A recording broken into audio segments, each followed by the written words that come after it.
लिहाले हो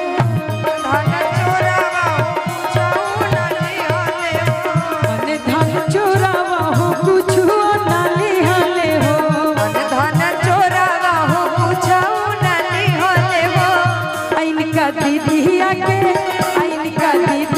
के बनले मोटरिया आए सिया राम के भजो इनका दीदिया के बनले मोटरिया आए सिया राम के भजो। और देखिए अब देखिए कहा जाता कि चोर चोरी करके ले जाता बानिया ओनिया चोरवा घर लेके गईले हो पानिया ओनिया चोरवा घरे लेके गईले हो उनके दे दिहले प्रदीप भैया उनके दे दिहले प्रदीप भैया के से जरिया हाय सिया राम के भजो के दे प्रदीप भैया के जरिया आए सिया राम के भजो उनके दे दिहले रणधीर चाचा के से जरिया हाय सिया राम के भजो उनके दे दिहले रणधीर के जरिया आए सिया राम के भजो। हथवा के बैग लेके घूमेली माफी हम गाड़ी गवावत तालुक तो हमरा गावे के पड़त है शुद्ध गाड़ी दी कि बस नॉर्मली तो कल बहिन लोग कहाँ सोच बाड़ी? के कहाँ है संगम जी संगीता जी पूजा जी रोली जी और निक्की जी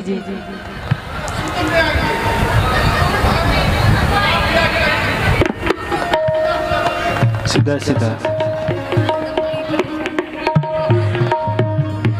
कि हथवा के बैग पहला ऐसा भाई देखा तनी कि बहन की गाड़ी सुनेगा तो कहा तनी कि एकदम सीधा सीधा करिया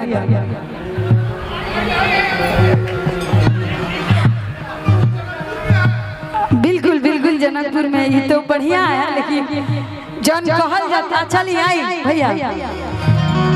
हथवा के बैग लेके घूमेली संगीता छिनरो हवा के बैग लेके घूमेली संगीता छिनरो हथवा के बैग लेके घूमेली निकी छिनरो हवा के बैग लेके घूमेली निधिया छिनरो आया बके कारा महलिया डेरा डाली हाय हुआ बहके करा मोहलिया डेरा डाली आए सिया राम के भजो बहके करा मोहलिया डेरा डाली आए सिया राम के भजो। अपना महलिया में से निकले ले प्रदीप भैया अपना मोहलिया में से निकले ले प्रदीप भैया अपना महलिया में से निकले ले रणधीर अपना मोहलिया में से निकले ले रणधीर चाचा। नाम पहले बढ़िया से लेना केहू केहू के हमरा से गरीबा दे बोले बड़ा दिक्कत हो जाए एक दिन ऐसे ही कार्यक्रम में हम गई रहे और लड़का पक्ष वाला लड़की पक्ष वाला हमरा के और बुकिंग रहे लड़का पक्ष वाला के तरफ से और गाड़ी दिया गई लड़के पक्ष वाला के और आधा घंटा ले लड़की पक्ष वाला लड़का पक्ष वाला पिनक के फाया हेमा जी हम ही बोलेंगे हमारे के गरिया देनी हमले में हमार गलती का बा रौरा के हमरा के पहले बतैले रहती दहा तन के लड़की पक्ष वाला बैठल बा आ लड़का पक्ष वाला गायब बा तो हम लड़के जे आगे कहल हम उनका के गरिया देनी तो हम यही से कहा तनी कि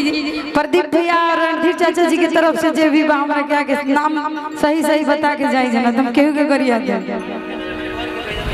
बाकी हम कहल जाता नहीं कि फार्म भेजल गेल भर के भेज दी सब